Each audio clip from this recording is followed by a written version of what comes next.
All right, payroll taxes. 1935 Social Security was established. It was a 1% tax to the employee, a 1% tax to the employer, 2% total. That paid for the future for Social Security. In 1965, in tandem with when mandatory programming got to where it increased versus discretionary, Medicare was added. Supposed to be supported by the payroll tax, Medicare. I want you to look at this. Right now, we're bringing in $1.7 trillion in payroll tax. Now look at this column. How much does Social Security cost us every year? Do you see? We don't have enough money from the payroll tax to also afford the other thing that was created. This is why we're heading towards insolvency on these new deals. Social Security is in much better shape than Medicare. Medicare, for generations, we've been pulling. I remember working for Dr. Coburn 20 years ago and talking about the Medicare Trust Fund being exhausted because we were having to rely on the general fund. So the general fund is having to pick up the slack for where the payroll tax is not able to keep up.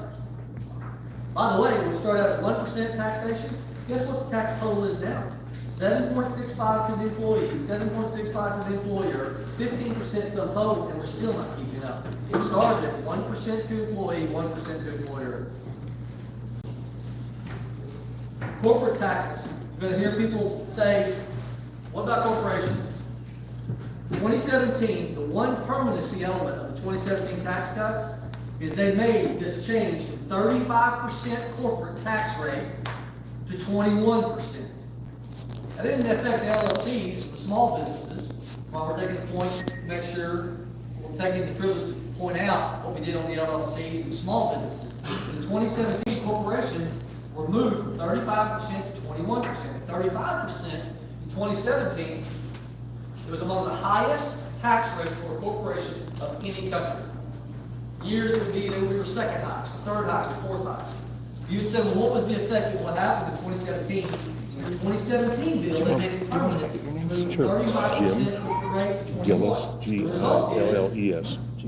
We went in 2017 bringing in $250 billion a year on the corporate tax rate at 35%, cut to 17%. 10 years later, we're bringing in twice that amount. You say, well, how's that possible? You cut the rate from 35 to 21, you've almost doubled. It took 200 years in the country to get to 250 billion of annual collections in 2017. You've doubled it. What happened? Whatever you tax, you get less up. These corporations, multi-country corporations would say, why would I domicile here? I'll go somewhere else. As a result of that, they're paying taxes domiciled elsewhere. The moment the rate was cut to the average at 21%, the average of industrialized nations, guess what happens? America's a pretty good deal to locate and bring your business back to. That's an example of smart tax policy, a rate reduction, doubled 200 years to get 250 billion in revenue in 2017. Cut it, doubled the amount of revenue we're getting in a few years. All right. This is the average, well, let's see on this page 8, that's the average revenue taken from you, the American taxpayer, over the last 65 years. 17%. This is the ebbs and flows when people say, yeah, you're taxing me too much. Tax it. Okay? Ebbs and flows. We were headed to, one big beautiful, absent the one big beautiful bill, to a 19%. Okay? One big beautiful bill adjusts that. We're going to stay down on the average. We'll be below the 19%. But here's the real problem. 27% is where we were headed on spend. Remember what I said about a reconciliation bill? It is to reconcile the difference between outlays and revenue. See this gap? Well, we're going to talk about, yes, we adjusted revenue. Yes, we adjusted spend. And I will contend, letting the one big beautiful bill not happen, tax increases still wasn't going to fix this problem. We had to fix the growing government programs that were exceeding the rate of inflation. So that chasm, as Reagan said, the reason why we have deficits is not because we tax too little. The reason why we have deficits is because we spend too much. Josh, whose taxes got cut? Average percentage change in federal taxes under the one big beautiful bill. If you made between $15,000 and $50,000. Yes, he's going through the same slideshow on every stop. He's explaining it to every city. When you get to $50,000, $100,000 you made that year, you had 12% improvement in how much tax liability you have. Higher you get, moves to 10 and 10, the highest brackets. So in terms of a percentage of what you pay, the tax liability, the greatest percentage benefit went to the lowest income. Okay? All right, Josh, that's percentage. What about real dollar value? Hold on. Because you got to know what people are paying already. You're talking about the top 1%. Okay, you can fact check this on Tax Foundation also. The top 1%, so here's the percentage. How much, what do these people, top 1% of earners all the way to the top 50% of earners, what do the top 1% of earners pay in income taxes right now?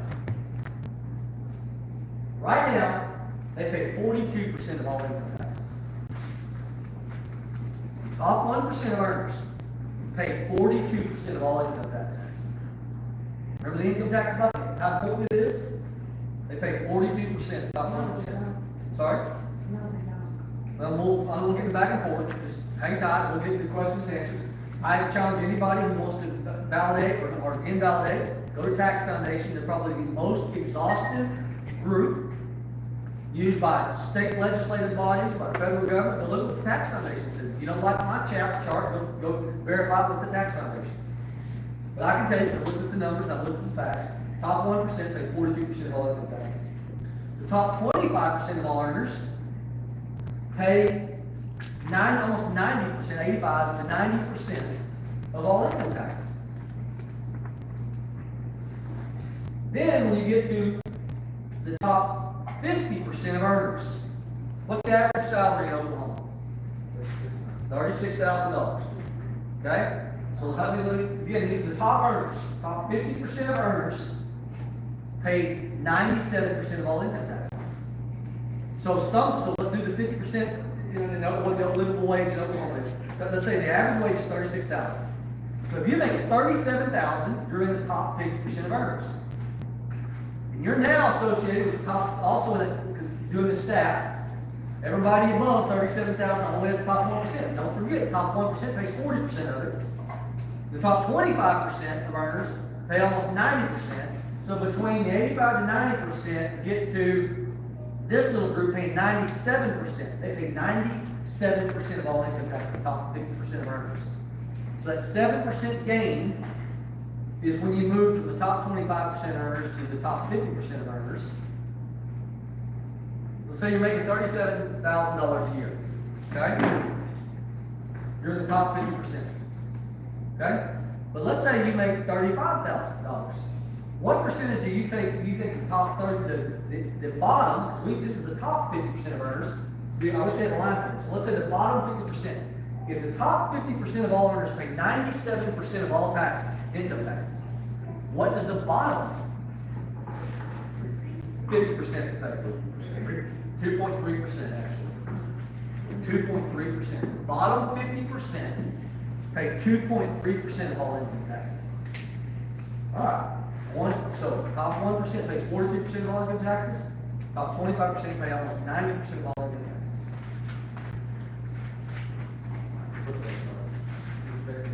All right, so let's break down the tax brackets. Who falls in those categories? If you make $11,900 or less, the tax rate as set by statute will say you owe a 10% taxation. All right, this is when we revisit the standard deductions. It's the best. How much is the standard deduction now? $15,000. And this has been going on for a lot of years. You say, well, Josh, I thought there's something called the earned income tax credit where you hear CPAs talking about people that don't make anything. They end up getting like $6,000 checks, $7,000 checks, $10,000 checks. That doesn't make sense. They're paying 10%. What's the standard deduction? $15,000. So when this person makes $11,900, standard deduction is by 90% of all taxpayers, you're going to set the $15,000 aside. So what is their tax liability? Zero. They don't owe a dime in taxes. Then you have something called the earned income tax credit. All right, we talked about what are deductions. We've now talked about what are tax credits, whatever your tax liability is. For every dollar you owe, you get a dollar tax credit. It lessens what you have to pay the government. But what's a refundable tax credit? Think wind, think solar, think earned income tax credit. A refundable tax credit is a unique nature of of subsidization that says you don't have to owe the federal government a dime. We're just going to give you money when you utilize the tax structure to do it. It's called an earned income tax credit. No, it's not earned. It's not earned. Because you have no tax liability. But they're going to cut you if you're wind. If you're a windmill, they're going to cut you a check for how many kilowatt hours of wind production that you make. You didn't have to pay a dime. They cut you $1. Why some of you picking up on why I was making a big deal in Washington about refundable tax credits, okay? Standard deduction for this 9, you don't know what dime, but that's how you get an earned income tax credit. You can also now be able to apply, and that's why some people pay nothing. Right? Standard deduction keeps you from paying anything. Why they'll get checks back, massive checks back in the income tax credit. Also, something else to note: if you're making $48,000 a year, guys, you're not paying it at 22% rate.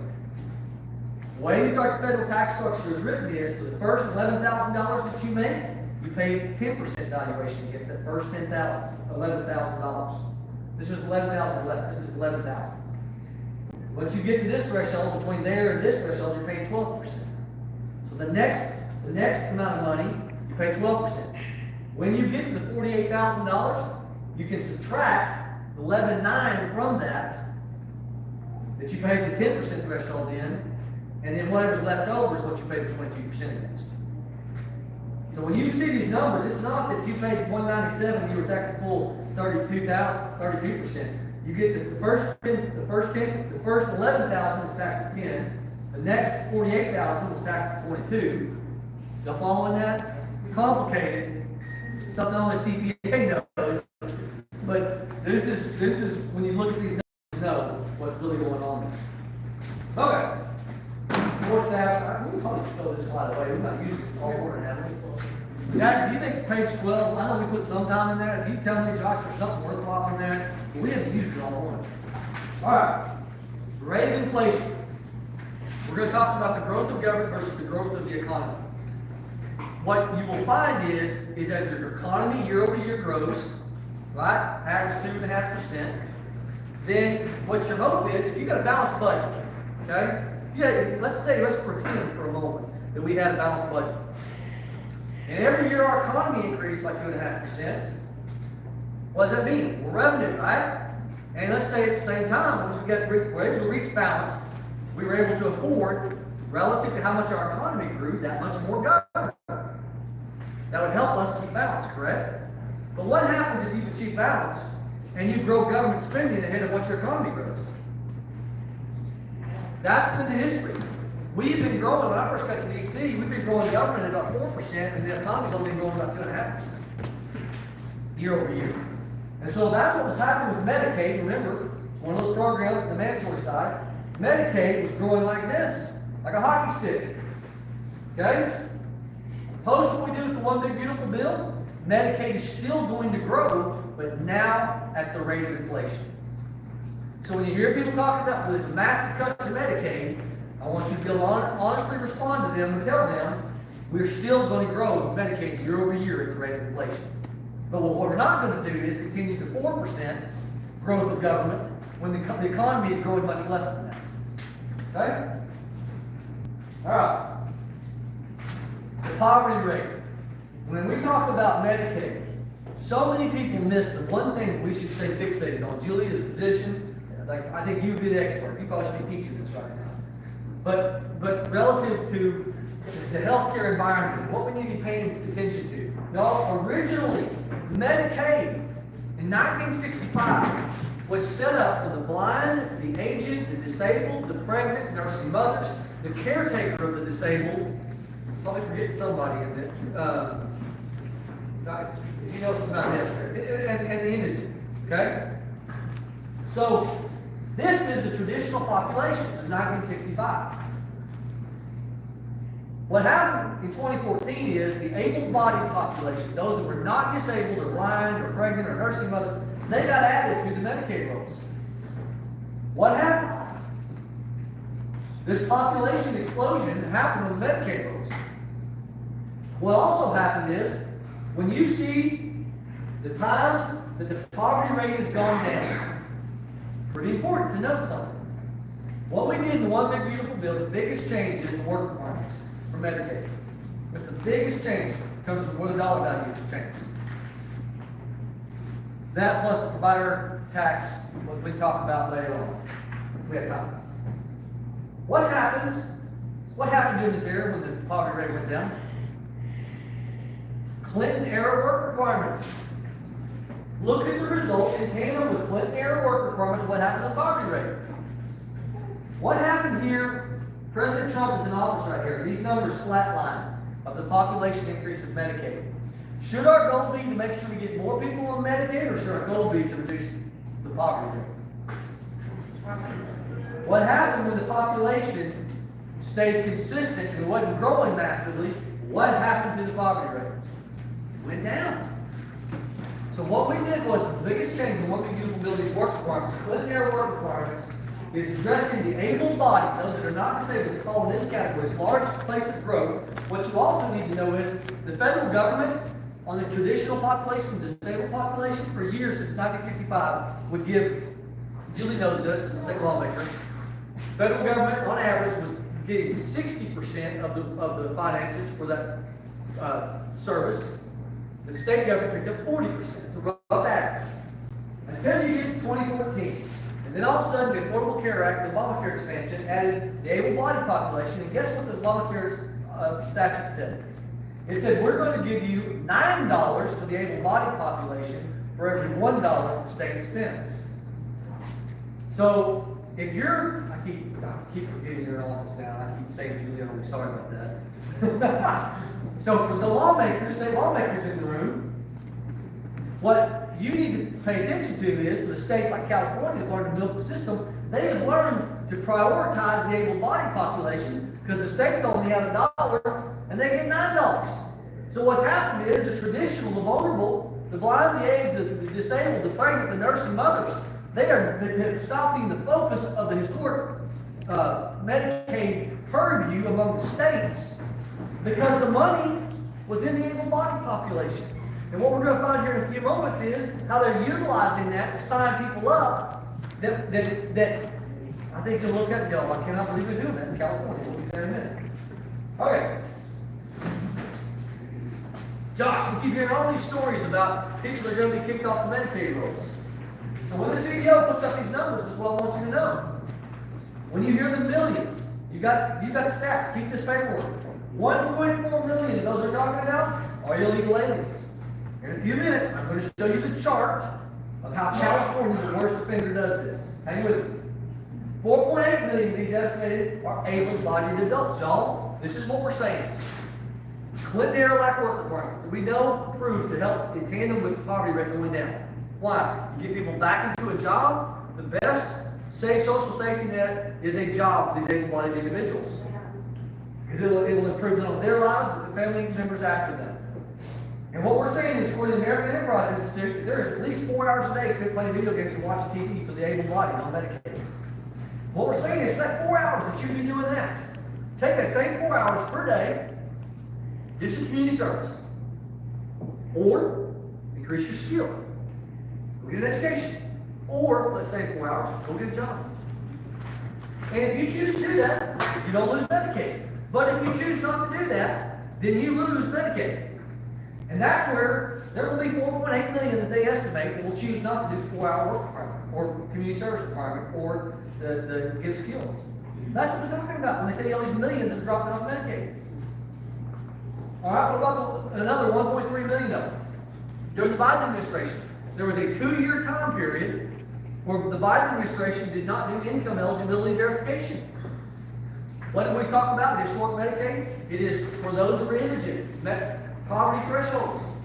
But the Biden administration didn't find out for 2 years whether or not, once you met the criteria, whether or not you continued to meet the criteria. So what the One Big Beautiful Bill does is it says 6 months, After you sign up, you gotta prove that you're still making it. Now, let's all be honest, because we didn't address this. How many of you know of somebody or heard stories about somebody that in addition to knowing their income was not fully reported, they were receiving cash payments so they could still be eligible? Everybody who's lived long enough has heard about these stories. Okay? We didn't address that. That's not even another component of people who hide the cash payments so they'll meet. What we're talking about is just for those who can't hide it, that they have to show that they meet those income thresholds. So just know what, when people are talking about all these millions, really know, get granular, you got the facts now. All right, Billy, let's transition. This is where we speed drill, okay? Don't worry, look at the numbers, we're not going through all this. That's more information for you to know the numbers on Medicaid. Medicaid is still going to grow, okay? That's the dollar value. Medicaid is still on the increase. We're putting it back to the rate of inflation. For those, there were a few members of our conference who said, I can't go home and do this presentation. I don't feel like for whatever reason, we want an additional fund because everybody keeps being fearful that it's going to do something. Even though we're going to grow Medicaid to rate of inflation, they were concerned that they couldn't withstand what was going to happen there. And so they wanted an additional fund to go to hospitals and other Medicaid service providers. So in order to get those other members more comfortable, they created a $50 billion fund that's going to hospitals, nursing homes, and other government Medicaid service providers. So in addition to, Medicaid's still going to grow. There's $50 billion, $25 billion is going to be split equally among the states, and another 25 is need-based, if somebody can really prove need. So for all the sky is falling that you keep hearing, we're giving facts. Page 17, if you want to read more about it. Here's how California was scamming the Medicaid system. You can take the time to read through this and how they were using it for non-healthcare expenditures and flushing it into illegal immigrants. Just California alone, we saw on the budget committee that if we could just turn California back to the 2021 expenditures, just 2020 expenditures, for where they could even milk the 9-to-1 reimbursement rate, we could have almost solved our shortfall in the Medicaid from one of those major areas that we had need for to make them happen. Just California alone. All right. This, Jack and I probably made him mad. We grilled over this and grilled over this, and not purposely made him mad, but just how I can be anal attentive and, we were going to get this right for you. Okay? This chart, that's zero. Okay? CBO is telling everybody right now that we'll have a $3.4 trillion hole over a 10-year period.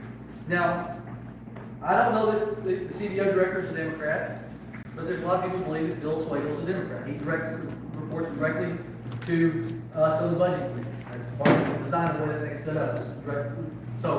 So there's a lot of people who have no problem saying, Bill, we think you're biased in the way that you see this. Maybe Phil's not. I don't know. I just let you know the Senate in D.C. is been pretty strong that they want to replace the CBO director. But nonetheless, his information right now has told the nation we're at $3.4 trillion. That we will have a debt load of $3.4 trillion over 10 years. You say, well, Josh, you got to have scorekeeper. Why is his information wrong? Let me show you. This blue area represents $2.6 trillion. That $2.6 trillion is the difference between how much he says we're going to grow year over year compared to what facts in the last recent years tell us we're going to grow. Look at this. We're going to come back to this. This is what our growth of revenue year over year correlates to revenue. What we've done in the last several years. You need some. Okay. So 2.8% pre-COVID is what we were averaging year-over-year growth under Trump. Biden average is 2.7. 3.1% since World War II has been the average year-over-year growth rate. And the OBB projection, our budget committee started saying we think 2.6 is reasonable. Okay? CBO said 1.8. The difference between what they said at 1.8 and what we said in the budget committee is, just so happens the numbers are kind of similar, 2.6 trillion. They said 1.8, we said 2.6, and the difference of how much more revenue, the 2.6 billion more in revenue, will come in based upon the chart I just showed you. So that is the difference between what we believe they're scoring is way low and pro compared to what we believe. All right, now watch this. In addition to that, the blue represents tariffs. When the bill went over, and I held it up with Chip Roy, Ralph Norman, Andrew Clyde over the wind and solar stuff, was my part holding it up. I wanted to make sure the $500 billion on the changes to the wind and solar production tax credit was an accurate number. So I can face you directly and say that is a truthful number, that will happen. Okay? We sent it over from the House. We held it up, we negotiated. When we got done, we didn't have to have the tariffs to get the balance. The House version of the bill, based upon the negotiations that Chip, myself, Ralph, Norman, and Andrew Clyde, we hit balance. And we sent a balanced bill based on the numbers I showed you to the Senate. Something called the Byrd Rule. The Byrd Rule in the Senate snagged some things, and they made some changes on the wind and solar, and I was not happy with. We worked really hard. They didn't throw out all of what we did correctly on the wind and solar, but they threw out some of it. So then, the bill comes back to the House. That's why I was one of those that was holding the process up, because we're in negotiation with the White House. And what we're in negotiations about is how can we, if we're willing to not have absent tariffs be able to get balance, because I want the full effect of tariffs to be there for cushion, because things can happen in your economy, right? Things can happen. And what we got from the White House was, because the president sees the same thing that we do on the Green New Scam, we got significant assurances from him of things he was going to do that could help us get. Yes, ma'am? Significant assurances from the president? What's green? Green New Energy tax credits. Remember we talked about refundable tax credits? I have a real issue with paying tax dollars to wind and solar on when they don't have any tax liability. Okay? And look, same thing can be said on carbon capture, which minimal, but some in the oil and gas industry. I've made it plain that carbon capture is when you look at a graph, carbon capture is about that much, and wind and solar is 30 times that amount. So I was plain, I want rid of the carbon capture, I want rid of the wind and solar, because I believe in tax justice, not philanthropic taxation. That's been my personal tax philosophy for years. All right. The worst offenders are the wind and solar on the liability tax credits, or the refundable tax credits. So what I want you to see here is the tariffs for the next 3.5 years puts us to balance on the bill. And then the president, 3 days after signing one big beautiful bill, he started making adjustments you didn't hear about on the wind and wind and solar. And I was absolutely in the room making sure significant assurances from the White House we were going to do everything we could to land a blow on things we worked on in the House to stop refundable tax credits. Okay. Everything else? After that, we continue these tariffs, y'all. We have an additional 1.4 trillion. We get past the 3.5 year window with the Trump presidency, and like Biden before, where he kept the tariffs, we'll actually end up with a net positive. And then one more little thing, this year, and I get back in a few weeks, part of the negotiations we had is plussing up defense spending in the mandatory side, so that when we got to this year's budget, that we could hold tight for this year's budget on the discretionary side. What it would do would be add an additional $500 billion in savings. Okay, my team was flashing somehow 5-10 minutes. We had 15 minutes to spare when I got here. So I want some more time. I feel like we can do some more time. Can you give me another 5 minutes? 5 minutes. Okay. Okay. So, this is border. I'm on Homeland Security Committee. I would love to set the time and talk to you about all the other things, the 700 mile physical barriers. We'll be plus the defense spending, all the other areas we're able to address. I don't have time. It's in your charts. 26, 27, 28 are the granular. I want to leave time for questions. So let's go to questions. Yes, ma'am. Now let me say this before we start. We're going to make sure everybody gets about 1.5 minutes. Okay, speeches that can go over 5 minutes don't happen. We're going to get as many questions as possible. Yes, we got 1.5 minutes. You got a minute. In the House floor, I'm only giving a minute during 1 minute time. So we're still giving you more than the House likes. Most Americans do. Babies should be cherished or disgraced. Guns are the #1 killer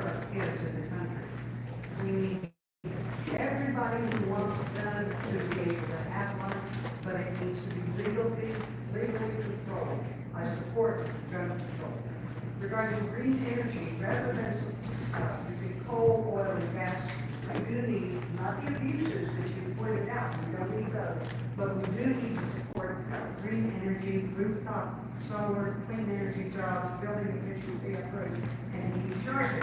I support mail-in voting. In 2024, 30% of people voted mail-in. Seniors, disabled, rural voters, working families. It's very important that that not be encouraged. And Citizens United. It's dark money. Everybody can become a corporation and donate as much as they want. Our government is being bought. Trump frequently exceeds his authority. He is taking advantage of you and everyone else to do what he personally wants. And he has a large revenge. You should have input on that, and you're not getting it. You personally. Tax churches that have multi-billion-dollar jets and take vacations and $10,000 worth of homes, it's not fair. These little old ladies are spending $50 out of their social security checks, and people like the prosperity gospel preachers make millions, billions, not Okay, you went through a litany of things there. Let me go through, let's talk about the tax subsidization on wind and solar. You're right, that's what I focused in on. I don't have any problem with wind and solar. I'm not against wind and solar. What I'm against is taking money from everyone in this room to prop up industries on their own legs cannot stand. That's what I'm saying. Right. I'm anti-wind and solar. No, I'm just I'm against corporate welfare. I think corporate welfare is tax injustice. Okay. All right. reproductive choice, very important. Okay. Well, I disagree with you. I'm just pro-life. I believe that.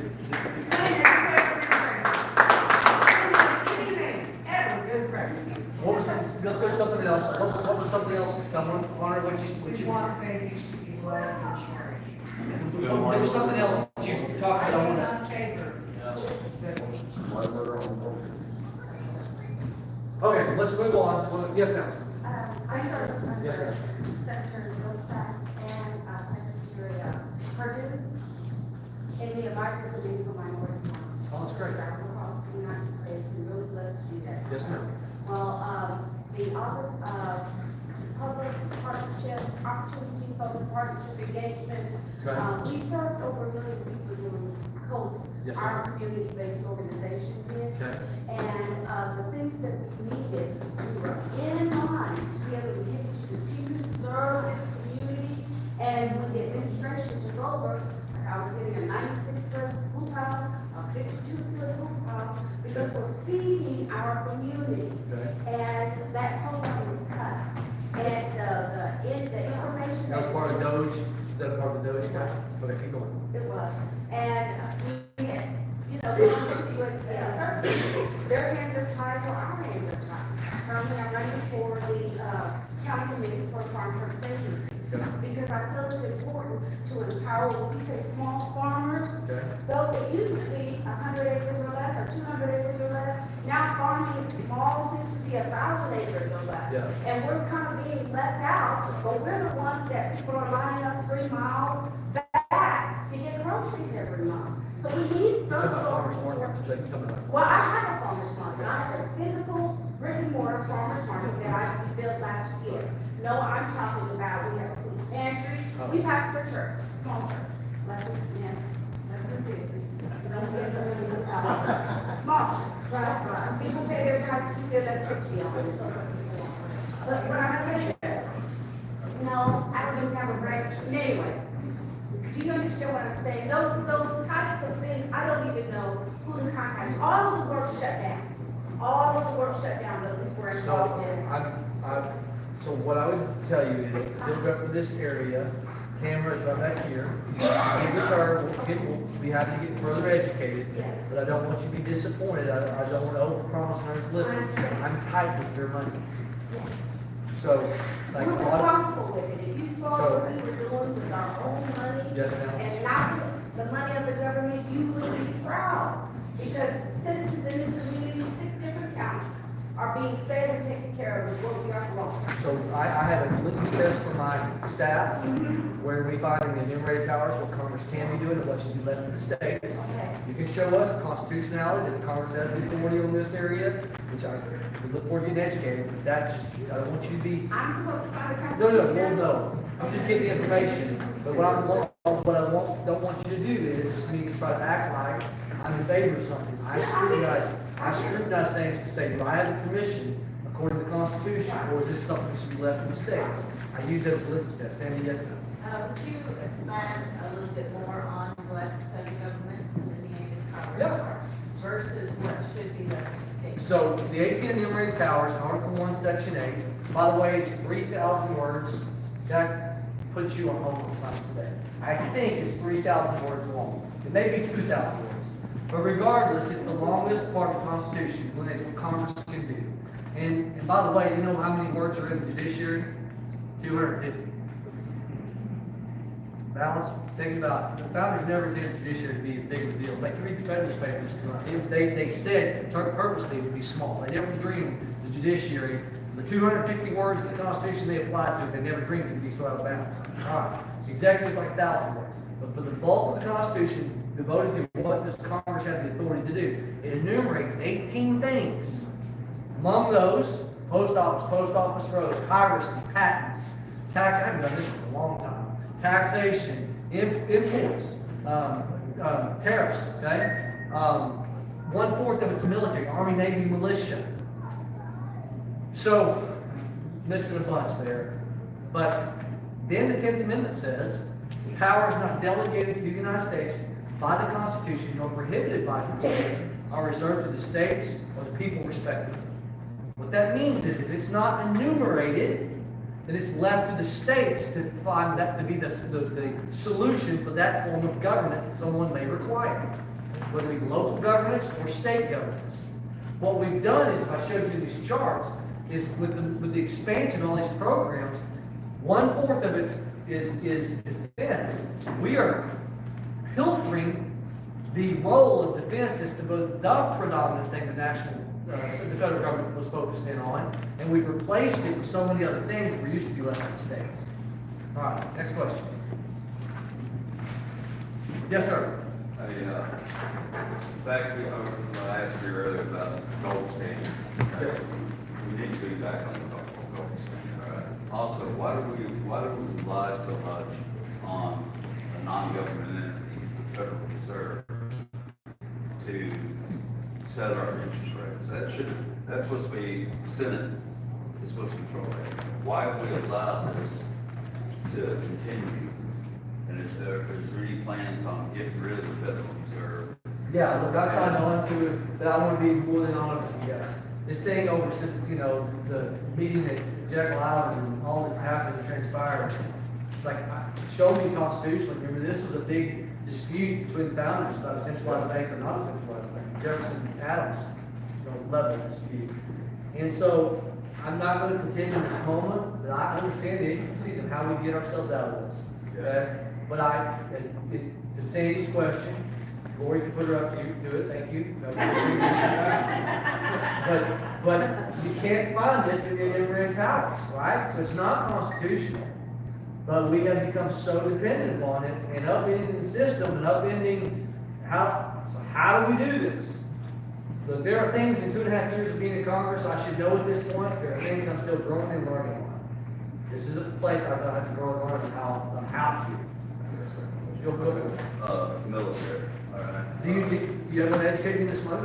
If you can educate, how do we transition? What I'm saying is the military, we need, with the regular military, then you have the National Guard, which is a lot of people like, we're not so, we deployed 4 times in regular army, especially Oklahoma. I deployed 4 times in combat, all right? Can we not get, I have 2 sons that are still in it. Can we not get more monies going to the National Guard, maybe like a reset programs to get their equipment that they do have right now, brought back to the 1020 standards without having to wait for Congress or somebody to sit there, someone from the Pentagon and say, oh yeah, Obama must have this amount of money. It's like they're not getting the monies. They'll turn in all the orders to the guys and stuff like that. You know, whether it's over weapons or, you know, updates for NBC, whatever, you know, get these guys money. You know, allow the, I mean, if you guys, if they're having a problem with command, you know, something like that, send somebody in to go in and talk to, you know, the people and say, hey, you know, let's get this stuff going. I mean, it's something real important. I mean, it's. So Joseph Silk back here, he'll give you a card. Happy to learn more about this. And within DOD, there's certain areas where I have specialty in terms of the division of funds between, you know, National Guard relative to the other armed service branches, how that determination is made. You'll have to educate us, and we'll have to get that information to someone within inside the Pentagon that can answer your question. I'm not on the Thank you, Mayor President. Our greatest president of all time, Donald Trump, said that he wants to get rid of the property tax. How do we do that when the property tax is actually controlled by the county? So, look, David Bullard, State Senator for Oklahoma, has been working on an idea to do something relative to the ad valorem taxation. I've asked David, I'm interested, I'm on Julie's toes here, I need to let Julie talk to you this, what they're doing. But I know there's some activity there, I've asked David, you know, because that's really a state issue. David, what would be, how would you replenish that? I mean, I'm very familiar with the states like Texas. I'm assuming Tennessee, Florida, others that have gone to a no income tax. They've utilized the ad valorem tax to help get them. I would, for Oklahoma, I'm speaking to you as a citizen, not because I can do anything about this, because on the federal level we can't. I would love to see Oklahoma transition to lessening the income tax, because I believe in the concept of whatever you tax, you get less of. I'd like to have more people want to come domicile and work and create a business in Oklahoma. And I think when you look at Texas, if Texas was a country, they'd be the 15th largest country in the world, because they become a mecca of relocation of businesses. And I think, why try to recreate the wheel? Look at the tax structure. Part of that is they have no income tax structure. Florida's growing.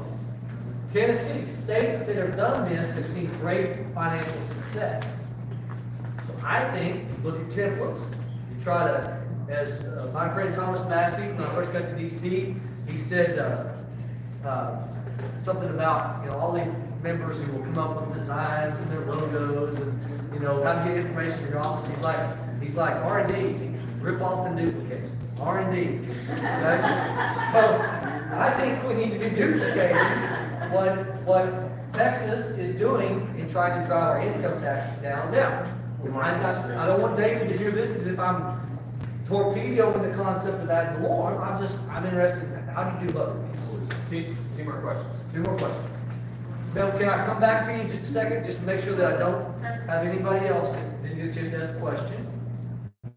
Yes, sir. I've got one thing I would like to see done in Congress, and that's to do a financial report on the member elections. Join the Congress, and when they exit this Congress, because these people don't become multi-billionaires and billionaires on $174,000 a year. I would like to see financial audit on our congressional members. So I have signed on to, so I don't operate stocks. I'm in the ag industry, and I'm just not that wealthy to be able to dabble in the stock market, okay? But I have signed on to the measure that would require a blind trust when you become a member of Congress. I did it with Matt Rosendale. I told my team if Matt went away, by the way, Matt's gone away, so he said Jack's news, so I'm telling this, you know, I told probably, John, who would have Jack's position? Matt. So Matt may be the one I told this to, that when Matt left, I wanted to pick up that bill. I will find out what Rosendale's bill is at. Because if nobody's taking it, I want it as a co-op on it. But it's to set up a blind trust so that members of Congress cannot have active involvement in increasing their stock portfolio relative to the knowledge of insider trading. So I don't have stocks, so you won't find that with me, but I agree with you. So I would really like to see, we won't get honest government from Washington, but we don't have them now. But we will not get misspelled in the Constitution if we do not get term limits. And for that, I practiced term limits when I was a state senator. I left committee when I first ran to do 8 years and leave. I committed that same number of years when I ran for Congress, 8 years, and then I would leave the House of Representatives. So if God wills that I've got the remainder of that 8 years left, I've got 5.5 years left, and somebody else will then become a member of Congress. Last question, and I got one taker right here. This lady back here, then did you want to ask a question? No, I was wondering if you want to take the time. Oh, that's so sweet of you. I'm telling you, going back to boots on the ground, Tom Hogan Day. Oh! I want to tell you again, you brought it to me, called my name out. We go back to what we have to do with our state representatives. Because for every cut that we say has to happen, matching has to come up with the state. When you do cut, how are we going to bridge that conversation and communication? Because it's boots on the ground today, but what we're gonna be doing next quarterly, this is just the beginning. Yes, ma'am. Not only do you dress really cool, but you say cool things. That's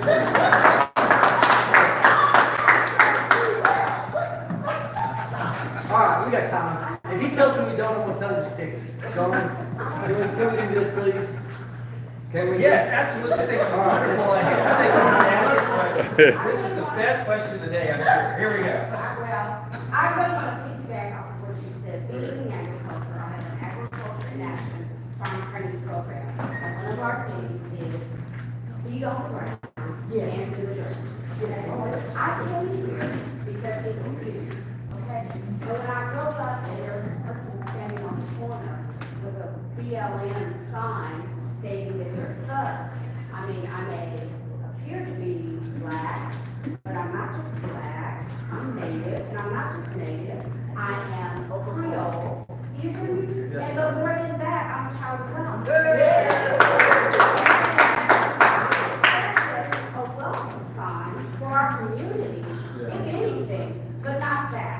So like when he said the best president and she laughed, some of your hearts I probably skipped a few beats. Well, when I came up, that's immediately intimidating me. I'm 65 years old and born for the Yes, ma'am. okay, and What the sign say? I took a picture. Is this somebody trying to make our I do town halls look like understand they're? it, but it was intimidating to me. BLM are racist thugs. So then just so y'all know just so everybody knows, go to my social media page. In the 106 town halls we've done up to starting the day, we've not had this level of organized trying to intimidate people in our town halls. Yeah. But I'm not trying to be partisan, please don't hear this, but Capitol Police reached out to us and said there's an organized effort, and it's the Oklahoma, they're identifying themselves as the Oklahoma Democrat Party in 2 different locations on social media, encouraging people to show up, get angry, and make noise. And they also told people that we were shutting down hospitals, so they're spreading information designed to get people to activate, to try to get it. So every town hall we've had thus far today, there's been somebody who's tried to agitate. That's why we had to spend extra time at the beginning trying to create civility and simply. John, my chief of staff, well loved, you know that's pretty bad. We did take time that he told me not to do, which means I gotta get in the car and get to the next time. We're not the next town hall, where's that? Yeah, 5 minutes to walk out. Well, where's that? Car is good. She didn't like my sign.